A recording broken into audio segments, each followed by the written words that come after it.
Estar en este púlpito y con esta iglesia preciosa compartiendo la palabra del Señor. Como dijo el pastor Miguel, este es el tema de estas conferencias, tema general es una iglesia con futuro. Y el día de ayer hablamos sobre una iglesia que está abierta a los cambios. Es una iglesia que tiene futuro, es una iglesia que sabe leer los tiempos y estar abierta, pero no es estar abierta por estar abierta.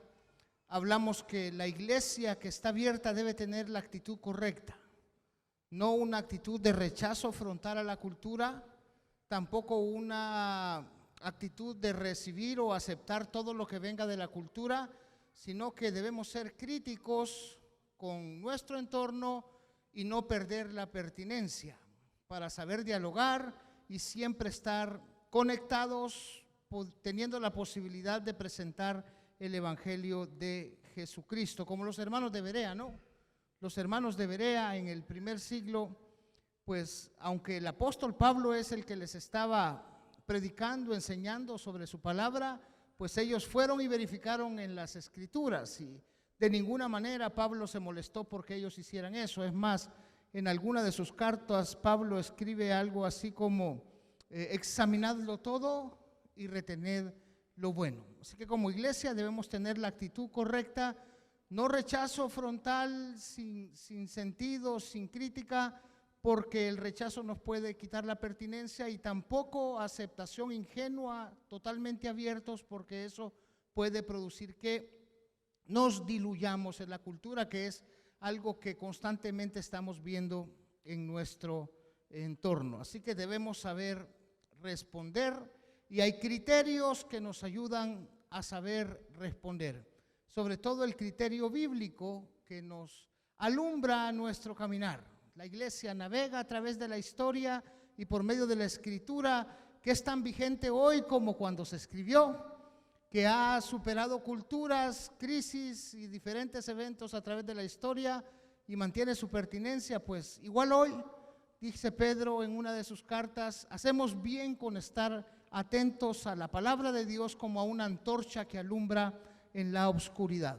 Una iglesia con futuro es también una iglesia que habla de Jesucristo.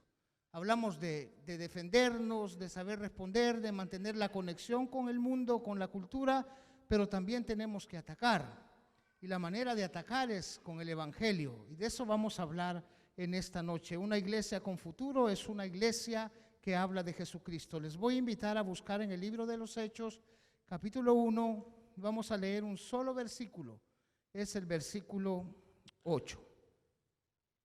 Hechos, capítulo 1, versículo 8, y le voy a pedir que pueda ponerse sobre sus pies para que leamos todos este versículo para poder comenzar a estudiar la palabra de Dios. Hechos 1:8 es un versículo muy conocido. Yo creo que la mayoría, podríamos decir, casi lo sabemos de memoria. Dice la palabra de Dios de la siguiente manera: pero recibiréis poder cuando haya venido sobre vosotros el Espíritu Santo. Y me seréis, ¿qué dice?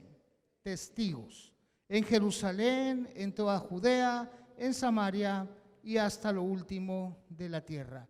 Padre amado, te pedimos que nos hables en esta noche. Queremos oír tu voz, queremos recibir tu guianza, tu guía, para poder seguir avanzando.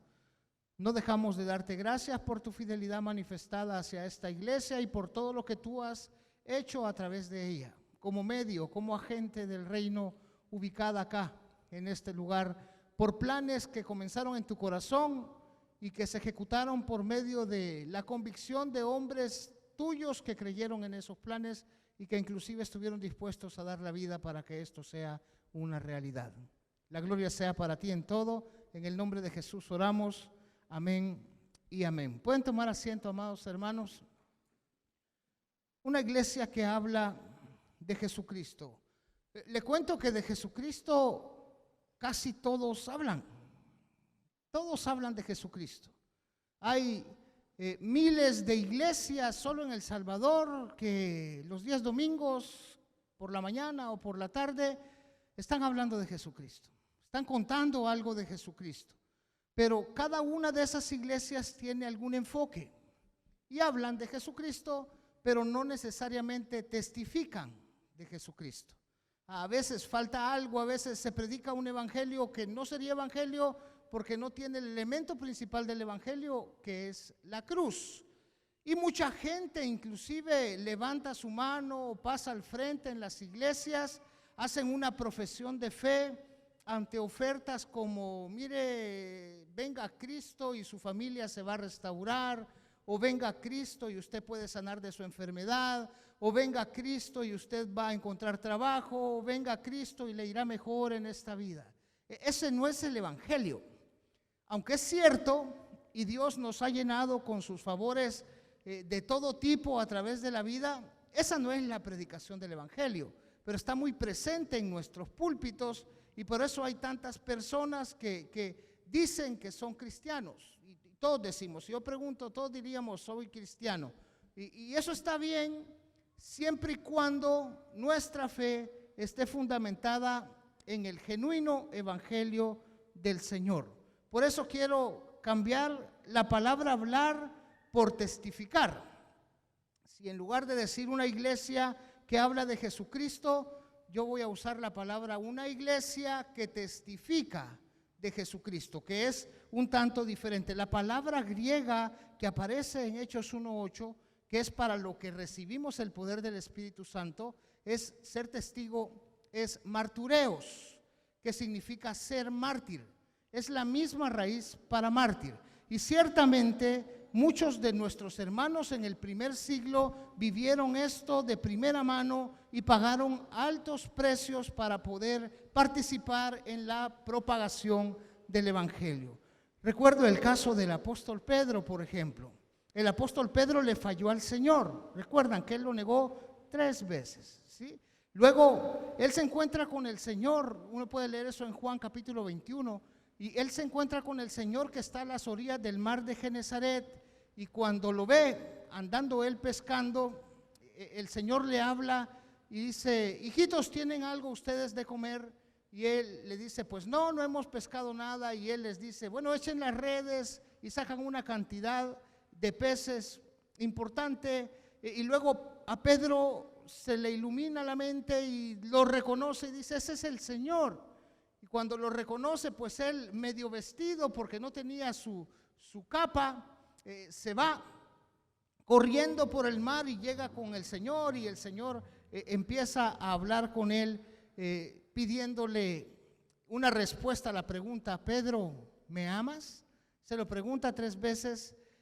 A Pedro le da pena porque él sabe que ya lo negó antes, le falló al Señor, lo traicionó. Pedro le había dicho al Señor, Señor, donde tú vayas yo voy a ir, si tú mueres yo voy a morir. Pero horas después de que Pedro estaba diciendo esto, también lo estaba negando 3 veces. Y ese encuentro entre la mirada del Señor y la mirada de Pedro en el momento en el que el gallo cantó, pues es muy ilustra mucho lo que Pedro podría haber estado sintiendo en ese momento. Hoy se encuentra otra vez con el Señor y tiene temor de decirle al Señor, sí te amo, porque tiene una experiencia previa, ya le falló. El Señor le dice algo así como, bueno, sí me vas a terminar demostrando que me amas, Pedro, cuando seas grande, alguien más te llevará y abrirás tus manos. Y dice el Evangelio de Juan que lo que estaba haciendo el Señor era referirse a un momento en el futuro en el cual Pedro se iba a entregar su vida por el Señor. Eso es ser mártir, eso es testificar. Me refiero a esta palabra testificar porque en la proclamación del Evangelio con intenciones incorrectas, aunque de alguna manera funciona, no es lo que el Señor espera. Pablo, estando preso, les escribe a algunos de los hermanos que están preocupados por él, contándoles que algunos predican a Cristo por contienda, por envidia, y que si bien es cierto, el evangelio es predicado, pues esas no son las intenciones con las que nosotros debemos predicar el evangelio. Nuestros hermanos del primer siglo pagaron altos precios en su sociedad. Habían prácticas aberrantes en esa sociedad, por ejemplo, el abandono de niños. En nuestro tiempo está el aborto, en aquel tiempo era el abandono de niños. Cuando una pareja tenía una niña, tenía que tomar la decisión el jefe de la familia si dejar que esa niña viviera o no. Se han encontrado algunas cartas, entre ellas una que escribe un alto funcionario del Imperio Romano a su esposa diciéndole: mi amor, si es niño, que viva, si no, que no viva. Y lo que hacían los romanos en aquel entonces era llevarlos a los basureros o dejarlos por los caminos o aventarlos por un despeñadero, y estas niñas sobre todo y algunos niños también terminaban sirviendo de esclavos al imperio. De ahí venía gran parte de la demanda de esclavos que había en ese imperio. Los cristianos no practicaban tal cosa.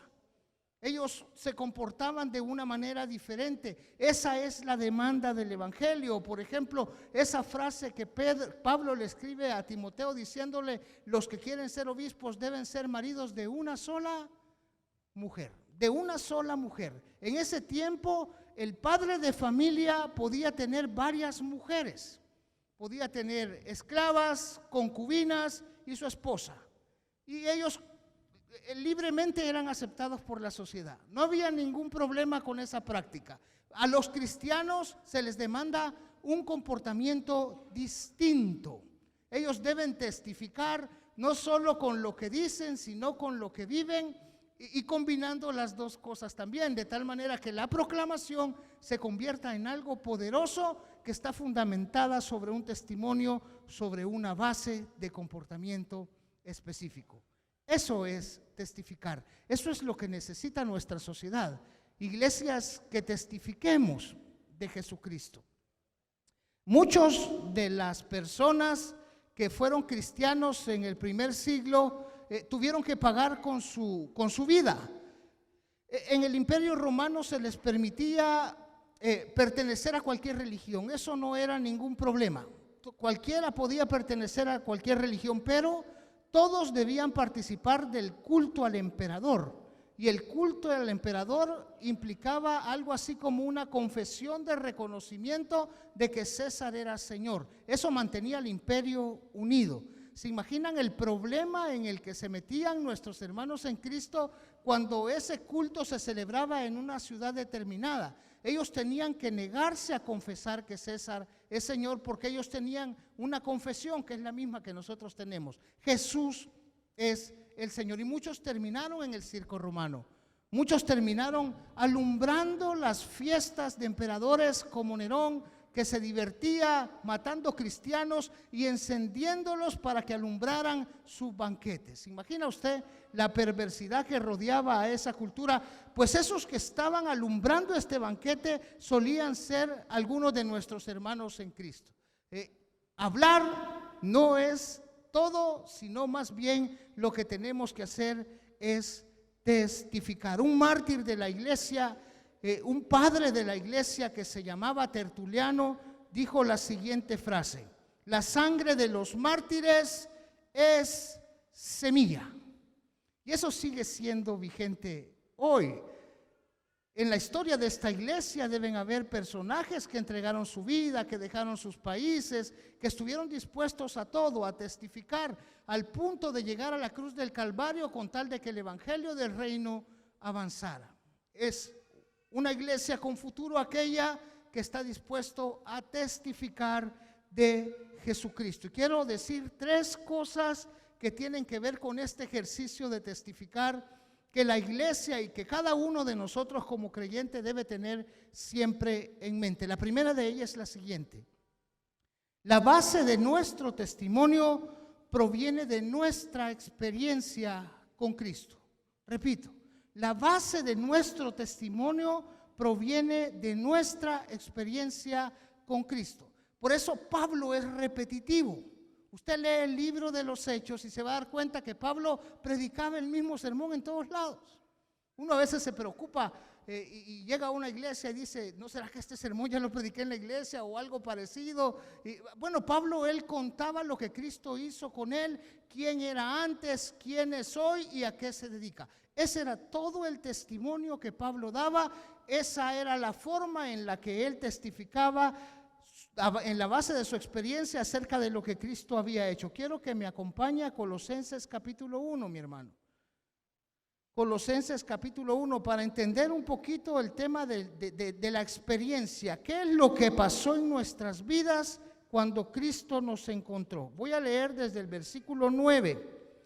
Pablo escribe a los colosenses, dice de la siguiente manera: por lo cual también nosotros, hablando de los que están escribiendo la carta, desde el día que lo oímos, el testimonio de los hermanos de Colosas, no cesamos de orar por vosotros y de pedir que seáis llenos del conocimiento de su voluntad en toda sabiduría e inteligencia espiritual, para que andéis como es digno del Señor. Note, para que andéis como es digno del Señor, agradándole en todo, llevando fruto en toda buena obra y creciendo en el conocimiento de Dios, fortalecidos con todo poder, conforme a la potencia de su gloria, para toda paciencia y longanimidad, con gozo dando gracias al Padre que nos hizo aptos para participar de la herencia de los santos en luz. Versículo 13.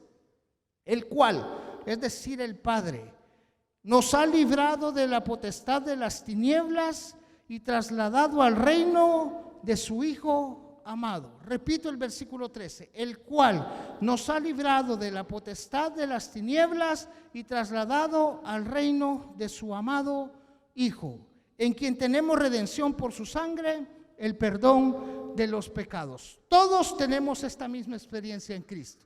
En algún momento el Padre, a través del sacrificio de su Hijo Jesucristo, hizo un traslado en nuestra vida.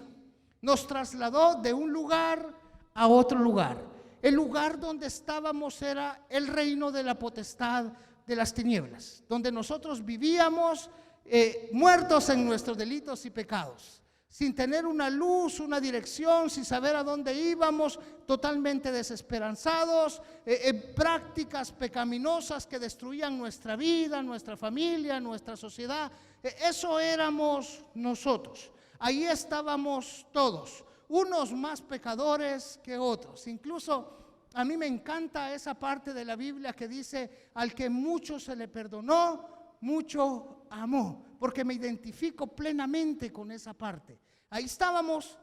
El Padre lo que hizo es trasladarnos a través del sacrificio de Jesucristo a otro lado, que es el reino de su Hijo amado. La pregunta es: ¿dónde estamos hoy? Bueno, según el texto, estamos en el reino del Hijo amado de Dios. Las tinieblas ya no tienen potestad sobre nuestras vidas. Tenemos toda la capacidad en Cristo, a través de su Espíritu, de vivir una vida distinta a la vida que estábamos viviendo. Yo puedo darle fe de eso y cada uno de nosotros puede dar fe de eso. Solo hay que pensar un poquito dónde estaba yo y dónde el Señor me tiene. Cómo era mi vida y cómo mi vida es ahora. En mi caso, les han dicho, soy de acá del Salvador, de Cuscatancingo. Parte de mi familia es de Santa Ana, pero de toda mi infancia, incluso parte de mi adultez, yo la viví acá en San Salvador. Y tuve un problema con la adicción a las drogas. Una vida que empezó a destruir no solo mi persona, sino también a mi familia y mi familia extendida. Al punto llegué yo en esa vida que tuve que vivir algún tiempo en las calles de San Salvador y otro tiempo en las calles de Santa Ana, vagando por ahí como usted ve a cualquier persona adicta a la droga, específicamente al crack. ¿Se imagina usted la experiencia que mi esposa pudo haber vivido viviendo con un adicto? ¿O se imagina usted la experiencia de mi madre teniendo un hijo, el cual se perdía por semanas y luego empezaban a orar, a pedirle al Señor, pidiéndole misericordia para que de alguna manera yo apareciera, aunque sea en más o menos condiciones favorables? ¿O se imagina usted la vida de mis hijos teniendo un papá que no es responsable? Esas son mis tinieblas. De ahí vengo yo. Pero el Señor, a través de su sacrificio, me trasladó a otra forma de vivir. Ahora vivo en el reino de su Hijo amado. Mis hijos están felices con su papá. Me aman. Les cuento, es maravilloso. Dios hizo un trabajo. Mi mamá igual. Mi esposa también. Mi esposa no puede vivir sin mí ahora, hermanos. Enamoradísimos los dos, como que fuéramos jovencitos. Tenemos 28 años de casados y nos amamos como que fuéramos novios, al punto de que nuestra hija que vive con nosotros nos dice cursis. Usted no se meta, mi hija, le digo yo, déjenos a su mamá y a mí que estamos viviendo una historia de amor en Cristo. Búsquese la suya usted y después me cuenta. Pero no lo haga tampoco tan precipitadamente, tampoco. Pero es increíble, hermano. De eso debo testificar yo. Esa es la experiencia que yo he tenido con Cristo. Si a mí usted me pregunta, ¿de qué puede librar Cristo a una persona? Yo la respuesta que tengo es de cualquier cosa y de cualquier situación. Cristo puede trasladar por medio de su sacrificio a cualquier persona de una forma de vivir a otra forma de vivir totalmente diferente. A veces en el seminario, yo siempre busco la oportunidad para testificar de lo que Dios hizo conmigo, porque estoy muy contento. A veces mi esposa me dice, no tienes que contarle todo el tiempo a toda la gente. Yo le digo, sí, tengo que hacerlo.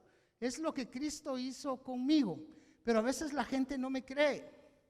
Yo les cuento hasta que ya tienen tiempo de conocerme. Por cierto, hermano, hoy que ya tenemos 6 meses de conocernos, le había contado de dónde me sacó el Señor, y luego empiezo a contar la historia y los hermanos se quedan como, ¿en serio usted? Si parece un pan de Dios y parece un hombre santo, y no puedo creer que usted haya vivido ese tipo de vida. Pues sí la viví y estoy muy contento con lo que Cristo ha hecho, trasladándome de un reino de la potestad de las tinieblas al reino de su Hijo amado. Mire lo que dice la primera carta del apóstol Pedro, hablando de esto mismo. Lo dice de otra manera y añade algo muy, muy importante. Primera de Pedro, capítulo 2, versículo 9. Dice, mas vosotros, nosotros, ¿no? Sois linaje escogido, real sacerdocio, nación santa, pueblo adquirido, comprado por Dios. Y aquí viene el propósito con el cual Dios nos ha adquirido. ¿El para qué? El para qué es para que anunciéis las virtudes de aquel que os llamó de las tinieblas a su luz admirable. Esa es mi vida, esa es su vida, eso es testificar. Pablo dice, porque a Pablo le daba pena que fuera él antes un perseguidor de cristianos. Y lo decía, no, miren, si yo antes perseguía a la iglesia. ¿Se imaginan la cara de Ananías cuando el Señor le dijo a Ananías, Ananías, vas a ir a orar por Pablo? ¿Por quién? Por Pablo. Pero Señor, ¿por Pablo por qué? Mira, si él es perseguidor de los cristianos.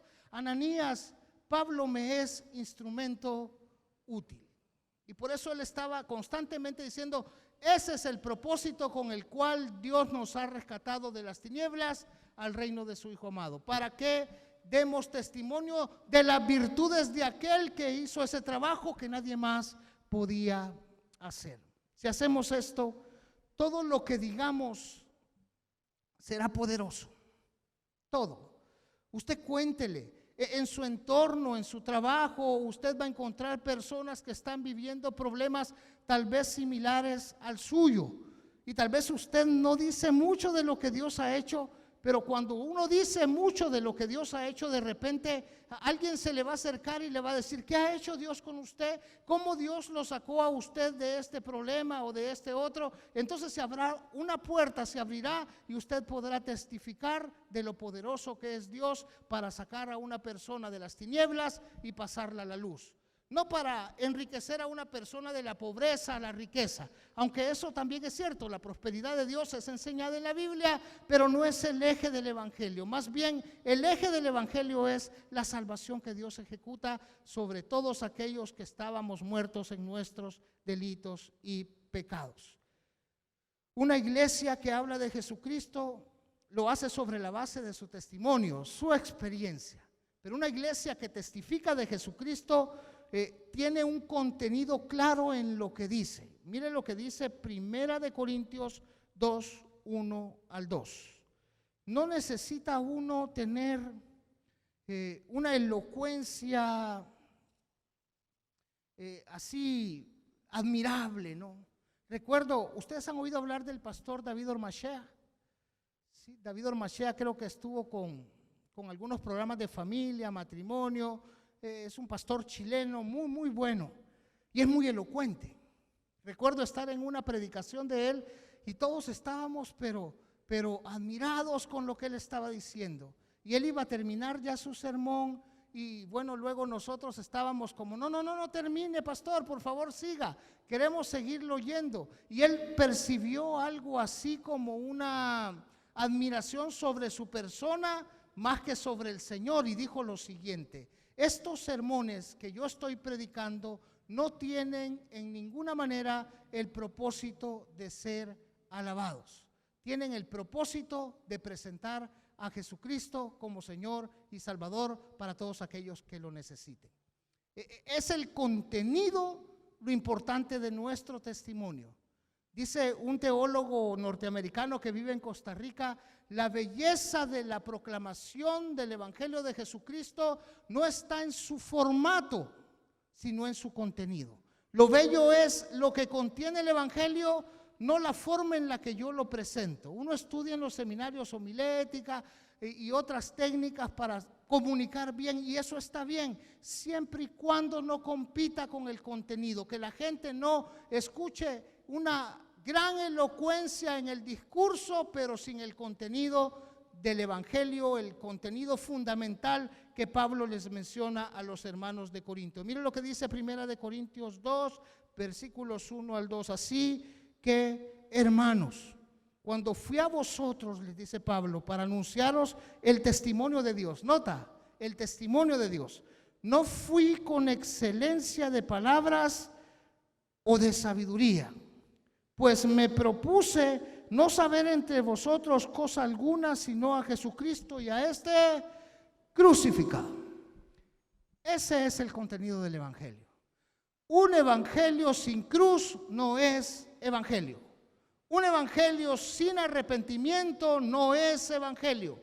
Un evangelio que no predica la esperanza de la resurrección en Jesucristo no es evangelio. Un evangelio que proclama solo prosperidad material en esta vida no es evangelio. Un evangelio que proclama la sanidad emocional como fin del mismo tampoco es evangelio. Un evangelio con cruz, arrepentimiento, sufrimiento, ese sí es evangelio. En el mundo tendréis aflicción, pero confiad, yo he vencido al mundo. Y hermanos, ¿estarían ustedes de acuerdo que aún estando uno en el evangelio sufre aflicciones?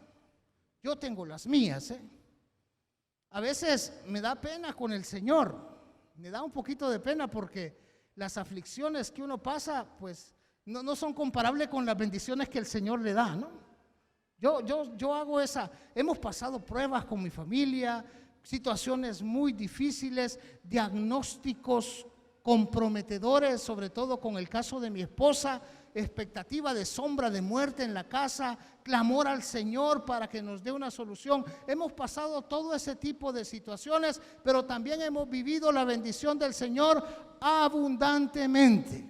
La cruz es sufrimiento, pero también es gozo en el Señor porque es victoria. Amén, hermanos. Yo disfruto lo que vivo en el Señor. ¿Ustedes qué pensarían si yo les pregunto, ¿ustedes creen que a mí me gusta comer o no? Sí, dice, obvio, no. No como mucho, fíjense, como menos de lo que, pero ayer pequé, hermanos. Y este varón que está aquí con su esposita tuvieron la culpa. Me comí 4 pupusas y le mandé un mensaje a mi esposa, tuve que hacerlo, ¿no? Para darle caritas y para que ella sufriera conmigo. Mi amor, me comí 4 pupusas de arroz de primer nivel. Ella se enojó conmigo, pues, porque no, es como que le estoy molestando. Pero hermano, ¿eso es sufrimiento o es gozo? Compartir con los hermanos, compartir otras cosas, saber que de repente en alguna situación difícil el Señor aparece con esa forma tan espectacular que tiene de hacer las cosas y nos sorprende haciéndonos saber que somos sus hijos y nos hace sentir henchidos de gozo porque somos sus hijos. Amén. Pero el contenido del Evangelio, hermanos, es la cruz. Dice Pablo, porque con Cristo estoy juntamente crucificado. Ya no vivo yo, Cristo vive en mí. Y lo que ahora vivo en la carne lo vivo en la fe en el Hijo de Dios. No debemos sacar ese contenido. Cuando alguien le pregunte cómo es eso de Jesucristo, cómo es eso de la iglesia, que son las formas en las que se le acercan a uno, no deje de incluir la cruz, por favor, hermano, porque entonces no será evangelio el que le está predicando. Tal vez alguien se le acerque y le diga, no, mire, Señor, que mi esposo lo descubrí que tiene otra esposa y estoy destrozada, no sé qué hacer, no le ofrezca, no, mire, venga a Cristo y el Señor se lo va a traer bien sedita. Venga a Cristo y ya va a ver el Señor y póngalo en oración 7 veces a la semana y ya va a ver, Dios se lo va a transformar. No le ofrezca eso, porque usted no sabe si Dios va a hacer eso. Ofrézcale la salvación. Dígale, empecemos por el principio. Entréguele su vida al Señor y Él sabrá qué hacer con usted. Siempre Él sabe qué hacer con nosotros. Por lo general uno piensa que Dios va a obrar de una manera y siempre termina sorprendiéndonos, haciéndolo de otra, mucho mejor de lo que nosotros hubiéramos pensado que Él podría obrar. Dice el versículo 3 al 5, en cuanto al contenido, también es bueno hablar de la forma. Versículo 3, dice Pablo a los Corintios, en el capítulo 2 de Primera de Corintios: y estuve entre vosotros con debilidad y mucho temor y temblor. Ojo con esto, iglesia. El evangelio se predica con humildad, nunca con jactancia. Nunca con jactancia. Si alguien podía jactarse de conocimiento, y a veces lo hace, es el apóstol Pablo. Él les dice, ustedes son hebreos, pues yo más. Ustedes saben de la ley, pues yo los aventajo. Circuncidado al 8º día, de la tribu de Benjamín, hebreo de hebreos en cuanto a la ley, irreprensible. Pablo peleando con los hermanos que lo están cuestionando. Pero dice, cuando yo estuve entre ustedes, cuando yo les prediqué a Cristo y a Cristo crucificado, lo hice con mucho temor y temblor, nunca con jactancia. Dice el versículo 4, y ni mi palabra ni mi predicación fue con palabras persuasivas de humana sabiduría, sino con demostración del Espíritu y de poder, para que vuestra fe no esté fundada en la sabiduría de los hombres, sino en el poder de Dios. Ahora, Pablo tenía toda la capacidad para hablar de tú a tú con cualquier sabio de la época. Y a veces lo hace, pero renuncio. Porque lo último que quiero, testificando de Jesucristo, es que usted termine admirando lo que no debe admirar y termine creyendo en lo que no debe creer. El evangelio es la cruz como fundamento de todo. Un tercer punto en cuanto a testificar de Jesucristo. Dijimos primero, la base de nuestro testimonio es nuestra experiencia. Todos tenemos una experiencia con Cristo. Todos podríamos contar de cómo Dios transformó nuestra vida y cómo nos ha dado una mejor manera de vivir. Luego hablamos del contenido y la forma. El contenido es la cruz y la forma es en humildad. Si Jesús nuestro Señor hubiera querido establecer cuando Él estuvo caminando en esta tierra que Él es el Señor, Él lo establece de una vez. Pero no, Él dice en la cruz: Padre, perdónalos porque no saben lo que hacen. Están jugando con sus vestidos, se están burlando de Él. Mira a Elí llama cuando Él dice: Elí, Elí, lama sabactami, que quiere decir: Dios mío, ¿por qué me has desamparado? Hay personas abajo de la cruz burlándose de Él y diciendo: mira a Elí está llamando. Hasta uno de los ladrones. A otro salvaste, ¿por qué no te salvas y nos salvas de pasada? ¿Dónde está tu poder? Ese acto en la cruz, que es el mayor acto de humildad que ha ocurrido en toda la historia, es el que ha transformado millones de personas a través de los siglos de la historia de la iglesia. La validación de nuestro testimonio es importante también. Miren lo que dice 2 de Corintios 5:17. Es importante, sí, testificamos con nuestra experiencia, lo hacemos con el contenido correcto, de la manera correcta, pero también nuestro comportamiento debe validar. Dice 2 de Corintios 5, versículo 17. Miren lo que dice, este versículo ustedes lo conocen perfectamente, hermanos. Dice: de modo que si alguno está en Cristo. Yo quiero preguntarles, ¿quiénes están en Cristo aquí, hermano? Gloria a Dios. De modo que si alguno está en Cristo, ¿qué es? Nueva criatura es. Las cosas viejas de la potestad de las tinieblas pasaron. He aquí, todas son hechas nuevas. Nuevas criaturas, nueva creación. ¿Sabe cómo comienza la Biblia? En Génesis comienza con un versículo que dice: en el principio creó Dios los cielos y la tierra. Y cuando uno va a Apocalipsis 21, encuentra que va terminando la historia de la Biblia con algo así como cielos nuevos y tierra nueva. De creación a nueva creación. El problema de la caída del hombre es solucionado en la cruz del Calvario. Nosotros somos nueva creación. Somos un anticipo del reino que en el futuro ha de ser instaurado en esta tierra, en el cual mora la justicia de Dios. Vivimos de una manera diferente. Hablamos de Cristo sobre la base de nuestra experiencia. Lo hacemos predicando su cruz, que es el parteaguas de la historia. Lo hacemos con humildad, pero también respaldamos lo que decimos por medio de nuestra forma diferente de vivir, con unas actitudes totalmente diferentes, con un cambio de vida que tiene fruto y que es notado por todos los que están en nuestro entorno.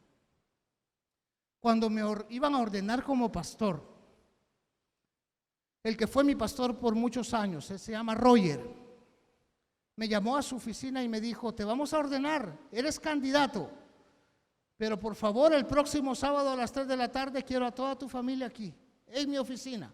Yo le dije: pastor, ¿para qué quiere mi familia? Lo voy a entrevistar. ¿Y yo voy a poder estar ahí en esa reunión? No, tú no estás invitado. Quiero hablar con ellos solos. Primero quiero hablar con tus hijos y después quiero hablar con tu esposa. Y luego voy y les cuento. Quisieron chantajearme con varias pizzas y todo eso, hermanos. Pero les digo: ¿y qué decimos? Digan lo que el pastor les pregunte. Porque si yo no puedo gobernar mi casa, ¿cómo voy a gobernar la iglesia de Dios? Si yo no soy luz en mi casa, ¿cómo voy a alumbrar en la iglesia? Y si yo no alumbro en la iglesia, ¿cómo voy a alumbrar en la sociedad? Debo ser nueva criatura en Cristo. Ya no practico lo que practicaba, ya no hay corrupción en mi vida, ya no hay pecado en mi vida. Estoy siendo transformado por medio de la renovación de mi entendimiento en Cristo Jesús. Versículo 20 del capítulo 2 de Gálatas. Este pasaje se los mencioné, pero lo vamos a leer y tiene que ver con la validación de nuestro testimonio. Gálatas 2, capítulo 20. Capítulo 2, perdón, versículo 20. Aquí es donde Pablo dice lo que dijimos hace un momento. Con Cristo estoy juntamente, ahí vivimos las nuevas criaturas. Vivimos en la cruz. Y ya no vivo yo, mas Cristo vive en mí. Y lo que ahora vivo en la carne, lo vivo en la fe del Hijo de Dios, el cual me amó y se entregó a sí mismo por mí. Hay cosas que yo no puedo hacer. Ya no. Antes las hacía. Recién convertido hice una locura.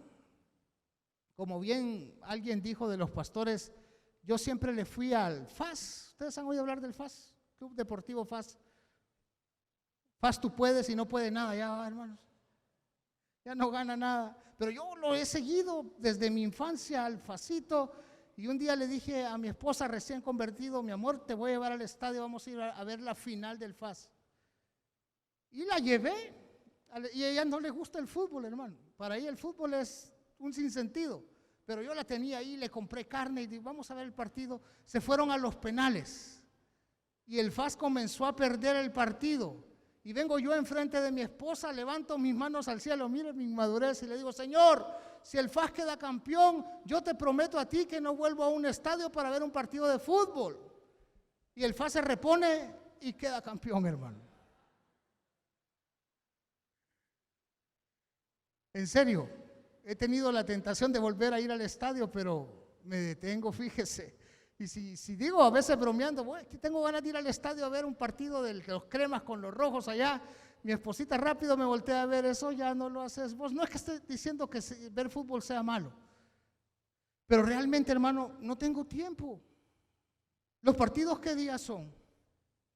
Son los domingos a las 11 de la mañana allá en Guatemala. ¿Qué voy a ir a hacer yo un domingo a las 11 de la mañana teniendo que hacer en la obra del Señor? Antes tenía tiempo, hoy ya no tengo tiempo. Las cosas viejas pasaron. Todas las cosas hoy son hechas nuevas. Y aprendemos a gozarnos en lo que Dios está haciendo. Último versículo, Efesios capítulo 2, versículos 4 en adelante. Está ahí cerquita. La salvación es por fe. Viene de la gracia de Dios. Efesios 2, versículo 4. Pero Dios, que es rico en misericordia por su gran amor con que nos amó, aun estando nosotros muertos en pecados, nos dio vida juntamente con Cristo. Por gracia sois salvos. Y juntamente con Él nos resucitó y asimismo nos hizo sentar en los lugares celestiales con Cristo Jesús, para mostrar en los siglos venideros las abundantes riquezas de su gracia en su bondad para con nosotros en Cristo Jesús. Porque dice, por gracia sois salvos. Y esto no de vosotros, pues es don de Dios. No por obras, subrayo, repito, no por obras para que nadie se gloríe. Ok, el punto es que a veces se enseña, bueno, la salvación es por gracia y no es necesaria la ejecución de obras. Y eso es bíblico. Pero mire lo que dice el versículo 10. Porque somos hechura suya, creados en Cristo Jesús, nuevas criaturas, para buenas obras. Hay que leer todo. Sí, la salvación es por gracia, por medio de la fe, no se logra por obras, pero el resultado de una salvación es las obras del creyente. Dice Santiago, eso es lo que demuestra que una fe es genuina. Una fe que dice ser fe, pero no tiene obras, dice Santiago, está muerta. No hay poder ahí. Ahora, una fe testificada, que tiene un testimonio poderoso detrás de una transformación ejecutada por Jesucristo, eso transforma cualquier entorno. Convence, hermano. Convence automáticamente. Quiero concluir en esta noche. Hemos hablado el día de ayer de una iglesia con futuro que está abierta al cambio con una actitud correcta y con criterio. Y hoy, de que una iglesia con futuro debe ser una iglesia que testifica. Esta es obligación y responsabilidad de todos nosotros. Todos estamos llamados a testificar. El que nos llamó de las tinieblas a su luz admirable, lo hizo para que anunciáramos sus virtudes, no para que recibamos la salvación y nos quedemos con las virtudes y las bendiciones que Él nos da, sino para que anunciemos con nuestra boca y con nuestra vida que Él tiene poder de transformar a cualquier persona. La tarea de anunciar el evangelio es responsabilidad de todos. Más que hablar, debemos testificar con nuestra vida. La base de ese testimonio es nuestra experiencia con Cristo. Todos tenemos una experiencia. El contenido de ese testimonio es la cruz del Calvario. La forma es en humildad, no con jactancia, no como creyendo que somos superiores a los demás. Recordemos que en algún momento estuvimos muertos en nuestros delitos y pecados, y lo único que estamos haciendo es hablarle a otros muertos que están muertos como nosotros estuvimos en el pasado. Eso es el evangelio, hermano. No es mérito nuestro, es la cruz del Calvario, y por eso lo anunciamos y lo debemos hacer con humildad. Y por último, mis hermanos amados, lo que valida nuestro testimonio de la fe en Jesucristo que tenemos es nuestro estilo de vida. Tal vez por eso Pablo estaba tan interesado en dar lo que se conoce como recetas domésticas. Fíjese, usted va a Colosenses, a Efesios, Pedro también hace algo similar, y Pablo empieza a decir, después de hacer alguna exposición teológica que tiene que ver con la iglesia a la que le está escribiendo, dice: maridos, amen a sus esposas, esposas, sujétense a sus maridos, hijos, obedezcan a sus padres, padres, no exasperen en sus hijos, amos, traten bien a sus esclavos, esclavos, obedezcan a sus amos, sean diferentes y den así testimonio vivo del poder que Dios tiene para transformar a este mundo. Amén, iglesia. Inclinemos nuestro rostro y oramos al Señor. Bendito Dios, te damos gracias por la vida que nos has impartido en Cristo. Nos has dado vida eterna. Estamos muy agradecidos contigo por eso que tú haces, Señor. Te pedimos que nos des fuerza, aunque como tú le dijiste a Timoteo, como tu siervo Pablo le dijo a Timoteo, no nos has dado espíritu de cobardía, Señor, sino de amor, de poder, de dominio propio. No nos avergonzamos de tu evangelio porque sabemos que es poder de Dios para salvación. Al judío primeramente, pero también al griego, Señor. A la persona que está en el gobierno en nuestro país, como aquellos que andan vagando por las calles. Hacia la prostituta como al ladrón. Hacia el empleado como al que es profesional. Así a todos a los que tienen necesidad de ti y que están muertos en sus delitos y pecados. No nos avergonzamos de tu evangelio porque sabemos que puede transformar la vida de cualquier persona. Te doy las gracias, Señor, por tu gracia y misericordia en el nombre de Jesús. Amén y amén. Muchas gracias por su atención, hermanos. Que el Señor los bendiga.